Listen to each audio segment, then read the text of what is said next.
सुस्वागतम है आप सभी का DLS न्यूज के ऊपर। जी हाँ, आइए दोस्तों बात करते हैं। 24 अप्रैल 2020 शुक्रवार हो चुका है और जानेंगे अपन इस वीडियो में आज देश भर की तमाम बड़ी खबरों और हेडलाइंस न्यूज बुलेटिन पर नजर डालेंगे। मोदी सरकार की तरफ से दोस्तों लॉकडाउन के दौरान 5 और बड़े फैसले लिए गए हैं जो आम आदमी के लिए जानना जरूरी है। इसके अलावा बैंक खाता धारकों के लिए भी अच्छी खबर है। अगर आपने बीमा पॉलिसी करार की तो भी आपके लिए एक गुड न्यूज है। और साथ ही दोस्तों देश और दुनिया भर में चल रही उस बीमारी को लेकर भी, चीनी वायरस को लेकर भी कुछ बड़ी खबरें अपडेट हैं। जानेंगे एक एक करके तमाम अपडेट्स को इस वीडियो में। बिल्कुल बने रहेगा हमारे साथ और एकदम पूरा लास्ट तक जरूर देखिएगा। मैं आपका बिना टाइम वेस्ट की सीधे ले चलता हूं आपको पहले अपडेट में। तो अच्छी खबर आप देख पा रहे कि लॉकडाउन के बीच ही सरकारी बैंक ने अपने करोड़ों ग्राहकों को एक तोहफा दिया और एक सर्विस को फ्री कर दिया। जी हाँ, तो दरअसल आपको बता दें पंजाब नेशनल बैंक ने ट्वीट करके भी ये बात की जानकारी दी है। दोस्तों अब आप PNB से हर दिन 50,000 रुपए के तक का IMPS करोगे या नेट बैंकिंग किसी भी तरह का मोबाइल बैंकिंग ट्रांजेक्शन करोगे ना, तो आपको 1 रुपया भी चार्ज नहीं देना पड़ेगा। IMPS पर लगने वाले चार्ज को PNB ने पूरी तरह से खत्म कर दिया इस लिमिट तक। इससे पहले 5 रुपए प्लस GST देना पड़ता था, तो अब ये बिल्कुल फ्री रहेगा। चलिए अगला अपडेट आ रहा दोस्तों। दिल्ली सरकार ने मकान मालिकों को आदेश दिया है कि मजदूरों और छात्रों से ना लें 1 महीने का किराया, क्योंकि अभी दोस्तों देश में संकट की घड़ी चल रही है और लॉकडाउन घोषित है। अर्थव्यवस्था भी चरमरा गई है और इसी बीच दिल्ली के मुख्यमंत्री अरविंद केजरीवाल सरकार ने सभी मकान मालिकों के लिए एक सख्त आदेश जारी कर दिया। इतने दिन तो दोस्तों सरकार सिर्फ रिक्वेस्ट अपील कर रही थी, लेकिन अब ये आदेश है और इसलिए मकान मालिक 1 महीने का किराया नहीं मांग सकते हैं। और उसके बाद भी अगर कोई मकान मालिक मजदूरों को या छात्रों को घर खाली करने का दबाव डालता है तो उन पर कार्यवाही की जाएगी डिजास्टर मैनेजमेंट एक्ट 2005 के तहत। ये अच्छा फैसला है दिल्ली गवर्नमेंट की तरफ से। और चलिए साथ ही अगला अपडेट है दोस्तों। प्रधानमंत्री नरेंद्र मोदी जी की आज वित्त मंत्री निर्मला सीतारमण जी के साथ में एक अहम बैठक होने जा रही है, जिसमें किसानों और कारोबारियों के लिए भी बड़ा फैसला आने की संभावना है। दोपहर 12 बजे ये मीटिंग शुरू होने जा रही है और ऐसे में इस मीटिंग को लेकर live video update news highlights इस मीटिंग के जो भी महत्वपूर्ण रहेंगे वो आपको DLS न्यूज के ऊपर एक अलग से सेपरेट वीडियो में मिल जाएंगे, तो जरूर आप चैनल पर जाकर के चेक कीजिएगा। चलिए साथ ही फिलहाल दोस्तों अपन आगे बढ़े अगले अपडेट में। तो देख पा रहे कि चांद का हुआ दीदार। भारत के कुछ हिस्सों में आज से ही रमजान शुरू होने जा रहे हैं। जी हाँ, आपको पता होगा मुस्लिम भाइयों की ये सिस्टम रहता है कि अगर चांद दिख जाता एक दिन पहले तो फिर इस समय में आज से ही मतलब रमजान शुरू हो जाते हैं, राइट। तो ऐसे में भारत के कुछ हिस्सों में ये चांद दिख चुका है और आज से ही भारत के कई जगहों में कई राज्यों में रमजान शुरू होने जा रहे हैं, जिसमें प्रमुख रूप से शामिल है दोस्तों केरल में चांद का दीदार हो चुका है। ANI के ट्वीट के मुताबिक कर्नाटक के उडुपी और दक्षिण कन्नड़ जिलों में गुरुवार शाम को चांद दिख चुका है और चांद दिखने के बाद आज से यानी 24 अप्रैल से रोजा शुरू हो जाएंगे। रमजान का त्योहार जो मुस्लिम भाई लोग मनाते हैं वो आज से शुरू हो जाएगा। लेकिन सभी मुस्लिम भाइयों से दोस्तों रिक्वेस्ट और अपील है सरकार की तरफ से भी और हमारी तरफ से भी कि आप अपने त्योहार को बहुत अच्छे से मनाइएगा, सेलिब्रेट कीजिएगा। लेकिन अभी जो देश में ये परिस्थितियां और बीमारी का माहौल चल रहा ना, इसके कुछ दिशा निर्देशों को पालन करते हुए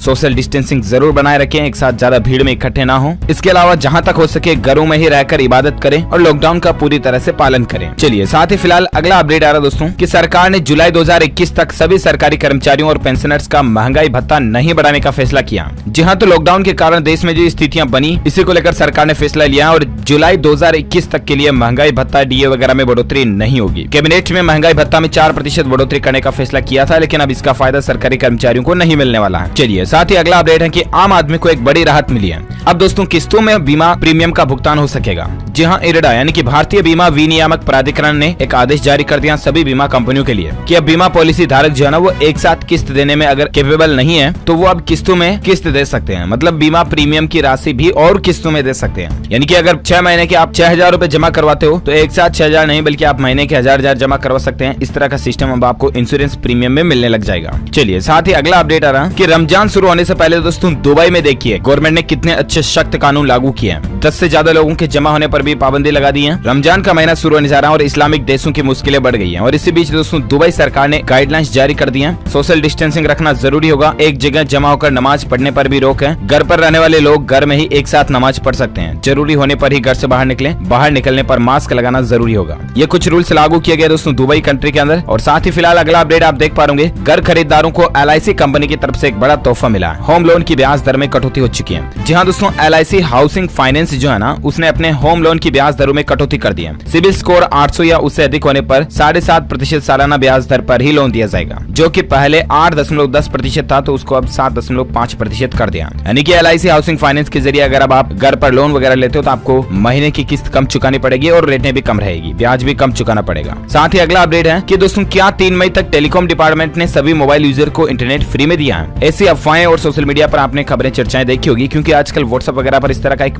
मैसेज वायरल हो रहा। तो इसको लेकर दोस्तों सरकार ने फैक्ट चेक करके बात की जानकारी दी है कि भारतीय दूरसंचार विभाग ने सभी मोबाइल यूजर को 3 मई तक इंटरनेट देने का कोई भी ऐलान नहीं किया और इसलिए आप फ्री और इंटरनेट के चक्कर में किसी लिंक वगैरह पर क्लिक ना करें, अदरवाइज आप और बैंकिंग फ्रॉड के शिकार हो सकते हैं। ये गवर्नमेंट की तरफ से क्लियरिफिकेशन भी जारी कर दिया है। चलिए साथ ही अगला अपडेट आ रहा है कि इस बीमारी के संकट के मौके में भारतीय स्टेट बैंक यानी कि SBI दे रहा है घर बैठे 4 स्टेप में इमरजेंसी लोन लेने की सुविधा। जी हाँ, अभी दोस्तों आजकल लॉकडाउन लगा हुआ है और अगर आप बैंकों के चक्कर लगा करके लोन नहीं लेना चाहते ना, फिर भी घर बैठे अगर आप लोन इश्यू करवाना चाहते हैं तो SBI आपको एक अच्छी सुविधा दे रहा है। जी हाँ, दरअसल दोस्तों आप भारतीय स्टेट बैंक यानी कि SBI के योनो ऐप के जरिए क्विक इमरजेंसी लोन के लिए अप्लाई कर सकते हैं। और सबसे अच्छी बात है कि 24/7 कभी भी आप अपने मोबाइल के जरिए इसके लिए फॉर्म भर सकते हैं, अप्लाई कर सकते हैं। इसकी कुछ स्टेप्स भी यहाँ दी हुई है, तो जानकारी आप चेक कर लीजिएगा। और साथ ही अगला अपडेट आ रहा है कि रामायण और महाभारत के बाद दूरदर्शन ने अपने दर्शकों को एक और गुड न्यूज दी है। जय श्री कृष्णा कार्यक्रम भी यहाँ पर शुरू होने जा रहा है, तो बहुत जल्द आप दूरदर्शन के ऊपर श्री कृष्णा भी देख पाओगे। ये धार्मिक सीरियल है। चलिए साथ ही अगला अपडेट आ रहा है दोस्तों की इस संकट के बीच अगले महीने WHO में लीडर की भूमिका भारत निभाने जा रहा है। अगले महीने दोस्तों भारत जो है ना वो विश्व स्वास्थ्य संगठन WHO में बतौर लीडर की अहम भूमिका निभाएगा। यह मौका होगा WHO के वार्षिक सम्मेलन का, तो ये भारत के लिए बड़े ही गौरव की बात होगी दोस्तों कि पूरी दुनिया के हेल्थ ऑर्गेनाइजेशन को भारत हेड रह करके फिर लीड करेगा। तो हम सभी भारतीयों के लिए बड़े ही गौरव की बात है। अगर आप एक सच्चे भारतीय नागरिक हैं, इंडियंस होने के नाते दिल से इसी बात पर एक लाइक तो बनता है। फटाफट से दोस्तों एक लाइक कर दीजिए, क्योंकि लाइक करने से हमें मोटिवेशन मिलता है और हम आपके लिए और अच्छी काम की खबरें भी लाते रहते हैं। लाइक कर दिया तो अच्छी बात है। मैं आपको बिना टाइम वेस्ट किए सीधे ले चलता हूँ अगले अपडेट में। तो देख पा रहे कि केरल सरकार ने दोस्तों मंत्रियों, विधायकों और सरकारी कर्मचारियों की सैलरी में कटौती करने का आदेश दिया है। जी हाँ दोस्तों, केरल सरकार ने मई से लेकर सितंबर महीने के बीच 5 किस्तों में सभी सरकारी कर्मचारियों की एक महीने की सैलरी काटने का फैसला किया। इससे पहले आपको पता होगा केंद्र सरकार की ओर से भी सांसदों, मंत्रियों और प्रधानमंत्री और राष्ट्रपति की तनख्वाह में 30% की कटौती की गई थी, ताकि दोस्तों अभी जो देश में संकट की घड़ी चल रही है इसमें गरीबों को ज्यादा से ज्यादा फायदा हो सके। इसीलिए ये नौकरी पेशा वाले अमीर लोगों की सैलरी में से थोड़ा थोड़ा करके एटलीस्ट सरकार स्कीमों के जरिए गरीबों तक पहुंचाने का प्रयास कर रही है। अच्छी बात है, ये होना ही चाहिए। चलिए अब अपन नजर डालते हैं दोस्तों देश और दुनिया भर में अभी जो ये बीमारी चल रही है इसके आंकड़ों पर। तो बड़ी खबर आप देख पा रहे हमारे भारत देश में दोस्तों 686 लोग टोटल इस दुनिया को अलविदा कह चुके हैं भारत से। वहीं भारत में इससे संक्रमित लोगों का टोटल आंकड़ा दोस्तों 21,700 पहुंच चुका है। इसके अलावा पिछले 24 घंटों के दौरान 1409 ऐसे नए केस देखे गए हैं। अब तक 5 लाख से ज्यादा टेस्ट हो चुके हैं। दूसरे देशों से हालात बेहतर हैं, ये कहना है सरकार का। तो आप प्लीज लॉकडाउन का पालन दिल से और ईमानदारी से करते रहें, तो स्थितियां बहुत जल्द सामान्य और बेहतर हो जाएगी। और एक अपडेट देख सकते हैं दोस्तों की 61 नए मामलों के साथ उत्तर प्रदेश में टोटल इसकी संख्या 1510 हो चुकी है। 80 पत्रकारों की जांच भी रिपोर्ट नेगेटिव पाई गई है, अच्छी बात है। साथ ही अगला अपडेट देख सकते हैं कि झारखंड में बिगड़े हालात, 24 घंटों में 8 नए मामले देखे गए दोस्तों। अब तक टोटल झारखंड में 54 संख्या हो चुकी है। साथ ही एक और अपडेट देख सकते हैं कि मध्य प्रदेश इंदौर में जो हालात बहुत ज्यादा गंभीर चल रहे हैं ना, वहाँ टोटल अब तक 945 पॉजिटिव केस देखे गए हैं। और इसके अलावा 1687 टोटल मध्य प्रदेश राज्य में संक्रमितों की संख्या पहुंच चुकी है। और एक अपडेट देख सकते हैं कि मुंबई के धारावी में भी 25 नए केस देखे गए हैं। एक और शख्स ने मुंबई से अलविदा कह दिया। और एक अपडेट देख सकते हैं कि महाराष्ट्र में 24 घंटों में दोस्तों इसके 778 नए केस देखे गए और 14 लोग हमें छोड़कर जा चुके हैं। अकेले दोस्तों मुंबई के अंदर टोटल 522 केस हो चुके हैं और कुल आंकड़ा 6427 तक पहुंच चुका है। साथ ही और एक अपडेट देख सकते हैं कि दर्जन देशों ने भारत से खरीदी थी हाइड्रोक्सी क्लोरोक्विन की दवाई। करोड़ों रुपए की दवाइयां दोस्तों भारत ने मदद के तौर पर इस मुश्किल की घड़ी में दी है। इससे पता चलता है कि भारत आखिर कितना दयाशील देश है और ये दुनिया को भी बात समझ में आ चुकी है। चलिए साथ ही अगला अपडेट आ रहा है दोस्तों की अमेरिका में दोस्तों पिछले 24 घंटों में 1738 लोग जो है वो बाय बाय कह चुके हैं इस दुनिया को। वहीं आंकड़ा 46,000 के पार पहुंच चुका है टोटल अमेरिका देश से इस दुनिया को अलविदा कहने वाले लोगों का। इसके अलावा दोस्तों टोटल तो 8.5 लाख से भी ज्यादा लोगों की संख्या अमेरिका में इस बीमारी से संक्रमितों की पहुंच चुकी है। और साथ ही फिलहाल अगला अपडेट आ रहा है दोस्तों की संपूर्ण भारत के अगले 24 घंटों के मौसम पूर्वानुमान की बात करें तो मौसम समाचार वेदर न्यूज अपडेट के तहत आप देख सकते हैं दोस्तों की अगले 24 घंटों के दौरान भारत के पूर्वोत्तर हिस्सों में हल्की से मध्यम बारिश हो सकती है। जी हाँ, पश्चिम बंगाल, सिक्किम, तटीय उड़ीसा, केरल, दक्षिण कर्नाटक और उत्तराखंड की कुछ जगहों पर भी बारिश होने की संभावना है। जम्मू कश्मीर, लद्दाख, हिमाचल प्रदेश में भी हल्की बारिश हो सकती है। इसके अलावा राजस्थान के कई स्थानों पर बारिश होने और धूल भरी आंधी चलने की संभावना भी है अगले 24 घंटों के दौरान। चलिए साथ ही अगला अपडेट आ रहा दोस्तों हैदराबाद में मोबाइल टेस्टिंग लैब खुल चुकी है। DRDO ने इस बीमारी की जांच के लिए एक नया स्टेशन भी खोल दिया। यहाँ पर अच्छी बात है, हैदराबाद के रक्षा के क्षेत्र में रिसर्च करने वाली संस्था जो है DRDO, उसने इसको लेकर एक टेस्टिंग लैब तैयार किया है। साथ ही अगला अपडेट है कि कच्चे तेल में भारी गिरावट के बावजूद दोस्तों हमारे भारत के इन 2 राज्यों में 6 रुपए तक पेट्रोल डीजल महंगा हुआ है। और इसके पीछे वजह है दोस्तों अभी जो देश और दुनिया में ये महामारी चल रही है यही है। तो दरअसल बात कुछ यूं है कि कच्चे तेल में गिरावट के बावजूद असम और मेघालय इन 2 राज्यों की सरकारों ने पेट्रोल और डीजल पर टैक्स बढ़ा दिया। ये सरकार इस बीमारी के द्वारा हुए नुकसान की भरपाई के लिए टैक्स बढ़ा रही है। असम में अभी पेट्रोल का भाव 71 से बढ़कर सीधा 77 रुपए कुछ पैसे पहुंच चुका है। वहीं डीजल 65 से सीधा 70 पहुंच चुका है। और ये नई रेटें दोस्तों आज आधी रात से लागू हो चुकी है। इसके अलावा मेघालय में भी पेट्रोल का भाव 74 कुछ पैसे और डीजल 67 कुछ पैसे पहुंच चुका है। चलिए साथ ही फिलहाल अगला अपडेट आ रहा है कि इस बीमारी को लेकर देख सकते हैं कि सिलेंडर वाला आएगा तो 4 बातें भी सुनाएगा,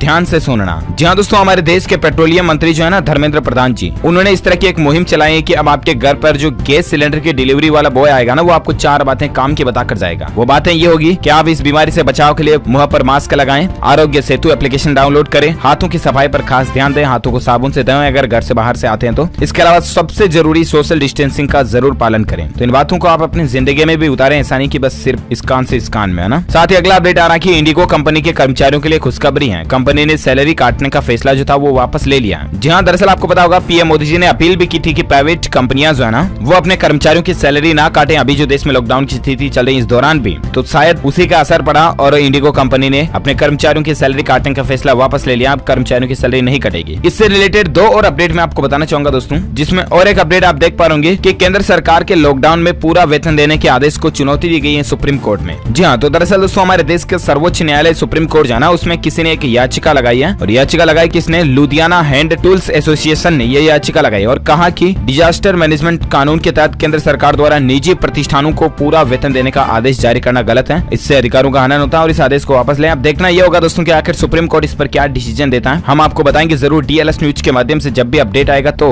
फिलहाल दोस्तों अपन बात करें अगली नेक्स्ट खबर की, तो देख पा रहे कि अगर किसी कंपनी में इस बीमारी से संबंधित पॉजिटिव आदमी मिलता है ना, तो कंपनी पर कोई भी आपराधिक मामला दर्ज नहीं होगा। ये सरकार की तरफ से क्लियरिफिकेशन किया गया है। केंद्रीय मंत्री प्रकाश जावड़ेकर की तरफ से कहा गया है कि ऐसा कोई भी कंपनी पर सख्त कानून नहीं होगा। और साथ ही अगला अपडेट है कि जर्मनी में अब शुरू होगा इस बीमारी को लेकर वैक्सीन का ह्यूमन ट्रायल। पिफिजर और दोस्तों बायोनटेक जो है ये मिलकर के ह्यूमन ट्रायल करने जा रही है मानव पर, और बस भगवान ईश्वर करे जल्द से जल्द इसका वैक्सीन टीका मिल जाए तो मानव जाति के लिए अच्छा होगा। और साथ ही अगला अपडेट देख पा रहे कि सरकार दोस्तों एक टेलीफोनिक सर्वे भी करवा रही है। हमने आपको कल भी बताया था, लेकिन आप में से फिर से भाई लोगों ने पूछा तो मैं आपको बता दूं दोस्तों, आजकल आपके मोबाइल पर 1921 नंबर से फोन आ सकता है, जिसमें आपसे सर्वे पूछा जाएगा क्या आपके आसपास ऐसे लोग हैं या नहीं है, आपके लक्षण क्या है, आपको सर्दी खांसी जुकाम हो रहा है या नहीं है। तो जो भी सही ऑप्शन हो वही आपको 1 दबाना, 2 दबाना, जो भी आपको कहती है ना मशीन वो आपको दबाना है और इस सर्वे में हिस्सा लेना आपको, ठीक है। सरकार इस तरह का सर्वे करवा रही है अलग अलग जनों के फोन करके। हो सकता है आपको कॉल आ चुका हो या नहीं आया तो आ भी सकता है, ठीक है। अगला अपडेट है दोस्तों, बिहार सरकार की तरफ से भी एक आदेश जारी कर दिया गया है। बिहार राज्य में अब मास्क लगाना अनिवार्य हो चुका है और अगर आप इस नियम का उल्लंघन करते हैं तो आप पर सख्त कानून कार्रवाई की जाएगी। ये अच्छी बात है। और साथ ही अगला अपडेट आ रहा है कि राजस्थान सरकार जो है वो कोबास 8800 मशीनें खरीदने जा रही है, जिससे कि इस बीमारी की जांच में और तेजी आएगी। ये राजस्थान के चिकित्सा व स्वास्थ्य मंत्री डॉक्टर रघु शर्मा ने बातें बताई है कि राजस्थान के मुख्यमंत्री अशोक गहलोत की 10,000 जांच प्रतिदिन करने की सोच की ओर राजस्थान तेजी से बढ़ रहा है और इसलिए सरकार का यह फैसला है। साथ ही अगला अपडेट है कि मध्य प्रदेश में स्कूलों में 1 मई से लेकर 7 जून तक गर्मियों की छुट्टियां घोषित हो चुकी हैं। लॉकडाउन के कारण कैलेंडर को बदला गया। अच्छा, साथ ही अगला अपडेट देख सकते हैं कि ग्रीस जो कंट्री है ना, वहां पर भी दोस्तों लॉकडाउन को 4 मई तक बढ़ा दिया गया। वहीं तुर्की ने ब्रिटेन को पीपीई की मदद से सबको चौंका दिया। तो ये अंतर्राष्ट्रीय अपडेट्स चले कुछ।